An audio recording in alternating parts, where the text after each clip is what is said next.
जब भी बजट पेश किया जाता है तो सबसे ज्यादा निगाहें जिन बातों पर रहती है उनमें से एक होता है रेलवे, क्योंकि जाहिर तौर पर मुसाफिर काफी ज्यादा होते हैं, निवेशक भी बहुत ज्यादा आ रहे हैं। तो रेलवे सेक्टर को इस बजट से क्या मिला, इस पर बातचीत करने के लिए हमारे साथ हैं खुद रेल मंत्री अश्विनी वैष्णव साहब। सर, आपका स्वागत है सीएनबीसी आवाज में।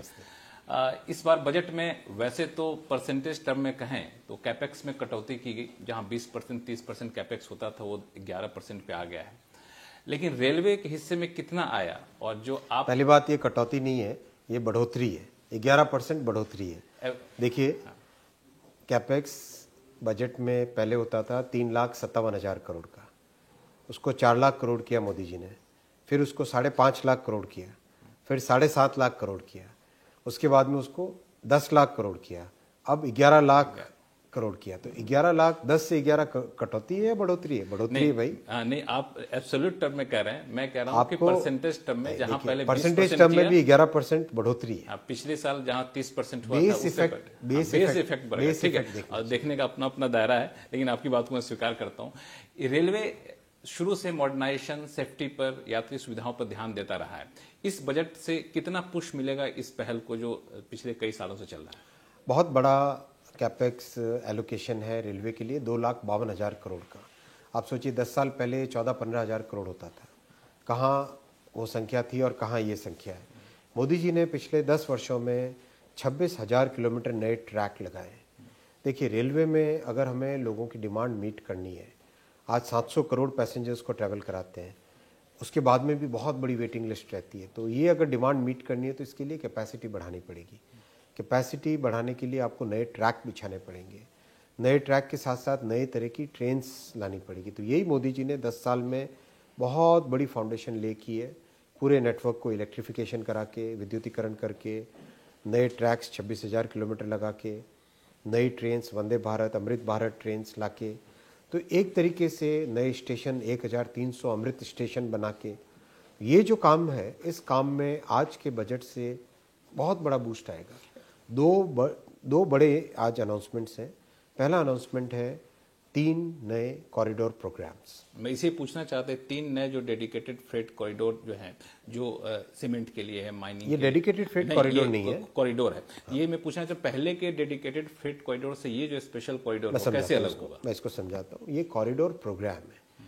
कॉरिडोर प्रोग्राम का मतलब ये हुआ कि देश में जितने भी ओरिजिन्स हैं, मान लो एक स्टील का प्लांट है तो वो ओरिजिन हुआ, मान लो किसी शहर में जहाँ पे घर बन रहे हैं वो डिमांड मार्केट, मान लो एक सीमेंट का प्लांट है वो ओरिजिन हुआ, मान लो जहाँ पे कंजम्पशन हो रहा है उसका वो डिमांड हुई, मान लो एक पैसेंजर्स का बड़ा हब है पटना और बहुत सारे नीचे डेस्टिनेशन पॉइंट्स हुए, बेंगलोर हो गए, हैदराबाद हो गए, चेन्नई हो गए। तो ओरिजिन और डेस्टिनेशन, इसकी सबसे इम्पोर्टेंस होती है ट्रांसपोर्ट प्लानिंग में। तो सारे देश भर के नेटवर्क में सारे ओरिजिन्स को रखा गया, सारे डेस्टिनेशंस को रखा गया, इन सबको पीएम गति शक्ति पोर्टल पे मैप किया गया।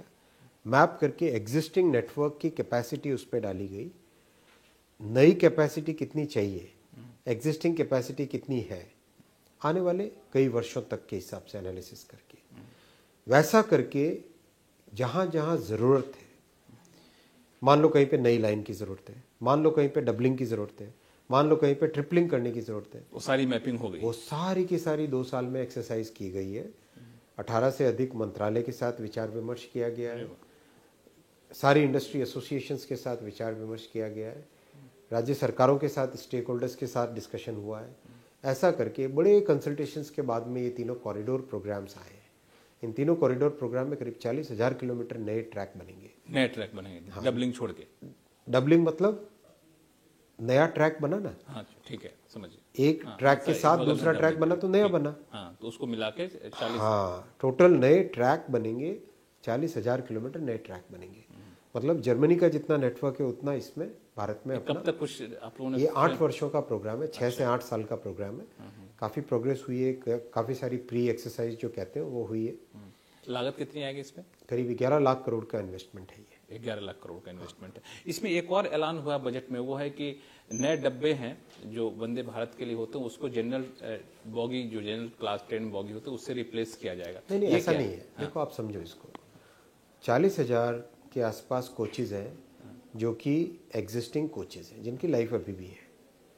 इनको कैसे अपग्रेड करें, तो इसके पीछे अनुभव है दो अपने पास, एक वंदे भारत का अनुभव है, एक अमृत भारत का अनुभव है। इन दोनों अनुभव को लेके कैसे इसको, कैसे एग्जिस्टिंग कोचेज में बेटर फैसिलिटी हो, कैसे ज़्यादा सेफ बने। फॉर एग्जांपल, दो कोच को कनेक्ट करने वाला कपलर होता है। अभी जो कपलर की टेक्नोलॉजी 1970-1980 की टेक्नोलॉजी है, वही चली आ रही है अभी, वही चली आ रही। तो उस टेक्नोलॉजी के कारण झटका लगता है ट्रेन में, कैसे उस झटके को रोकने के लिए एक सेमी परमानेंट, आज के आधुनिक, आज के हिसाब से नई टेक्नोलॉजी लगाई जाए। राइट, टॉयलेट्स की टेक्नोलॉजी है, टॉयलेट्स बहुत बेटर हुए हैं पिछले 10 वर्षों में, और कैसे उसको बेटर किया जाए, कैसे एयरक्राफ्ट जैसे फुल्ली मोल्डेड यूनिट लगाए जा सके।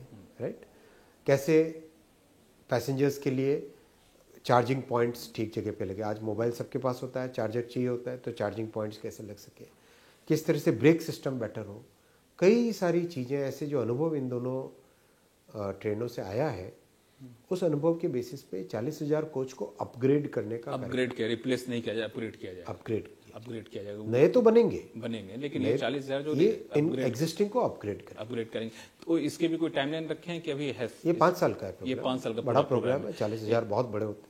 एक चीज और है जिस पे बार बार आप फोकस किए, जब भी आपसे मुलाकात हुई पहले भी, वो है कि यात्री को सेफ्टी को लेकर के और सुविधाओं को लेकर के इसका कोई रोड मैप बताएंगे? क्योंकि अब तक तो जो हुआ है, कई सारी ट्रेनों में बदलाव हो चुका है, उसका कोई स्पेसिफिक रोड मैप क्या करना है? बहुत अच्छा रोड मैप है। देखिए, ऑटोमेटिक ट्रेन प्रोटेक्शन सारी दुनिया ने 1990 में लगाना चालू कर दिया था, और लगा दिया था करीब करीब 90-95 तक सब जगह लग चुका था।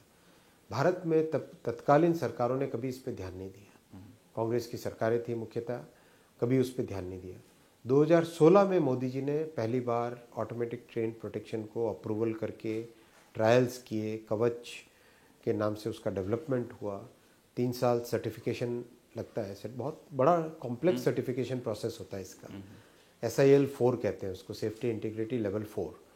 तो बहुत कॉम्प्लेक्स सर्टिफिकेट होता है। दुनिया में इस तरह का सर्टिफिकेट मिलने में कई बार कई वर्ष लग जाते हैं।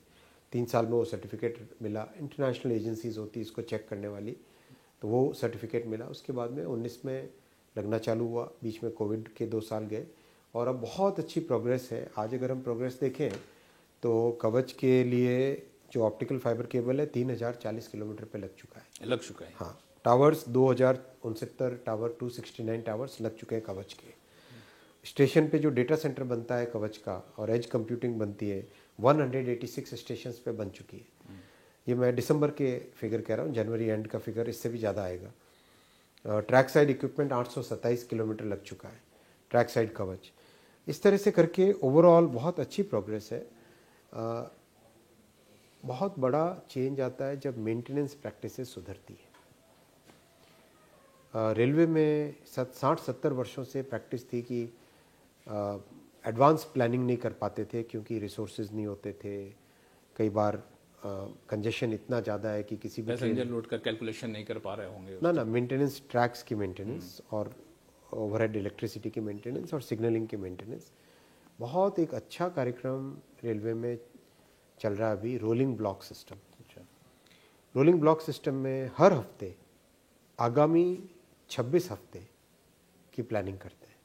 हर हफ्ते, हर शुक्रवार को आगामी 26 हफ्ते की रोलिंग बेसिस पे प्लानिंग करने लगे हैं। ये जापानीज सिस्टम है। जापान में ऐसा होता है, 26 हफ्ते की प्लानिंग करते हैं आगे। तो उससे इतना ज़बरदस्त इम्प्रूवमेंट आया। अगर आप ग्राउंड लेवल पे जो कर्मचारी काम करते हैं उनसे बात करें, SSC technician, junior engineer, assistant engineer, इनसे बात करें, इतने खुश हैं। सफिशिएंट टाइम मिलता है मेंटेनेंस का प्रॉपर। तो ये सब चीज़ें फोकस में है। मेंटेनेंस की प्रैक्टिसेस, टेक्नोलॉजी की प्रैक्टिसेस, नए तरह के कोच, ट्रैक का स्ट्रक्चर चेंज कर रहे हैं। ट्रैक के स्ट्रक्चर में जो फास्टनर्स होते हैं उन सबको, उसमें स्क्रू टाइप का जो आज का लेटेस्ट, सबको मॉडर्नाइज करने पे काम। जो आपके पास वक्त काफ़ी कम है, आखिरी सवाल पूछूंगा। जिस तरह का मॉडर्नाइजेशन चल रहा है, बहुत सारे मैन्युफैक्चरिंग की जरूरत पड़ती है, इक्विपमेंट की जरूरत पड़ती है, नए बॉगीज की जरूरत पड़ती है, तो क्या मैन्युफैक्चरिंग कैपेसिटी उतनी है PSUs और कि हम लोग कोई प्राइवेट कंपनी को इसमें इन्वॉल्व? ना PSUs बहुत अच्छे से इसमें काम कर रहे हैं और बहुत अच्छी कैपेसिटी है, और लगातार वो भी मॉडर्नाइज कर रहे हैं। लगातार नए तरह के इक्विपमेंट उसमें लगाना, जिस तरह से हैंडलिंग आसान हो, क्वालिटी आए, वेल्डिंग में नए तरह के सिस्टम्स आए, बहुत सारा काम एक साथ चल रहा है। चलिए, सारा काम मैं उम्मीद करूंगा कि यात्री सुविधाओं और बाकी चीज़ों को ज़्यादा बेहतर करेगी। बहुत बहुत शुक्रिया CNBC आवाज़ के लिए समय निकालने के लिए। धन्यवाद।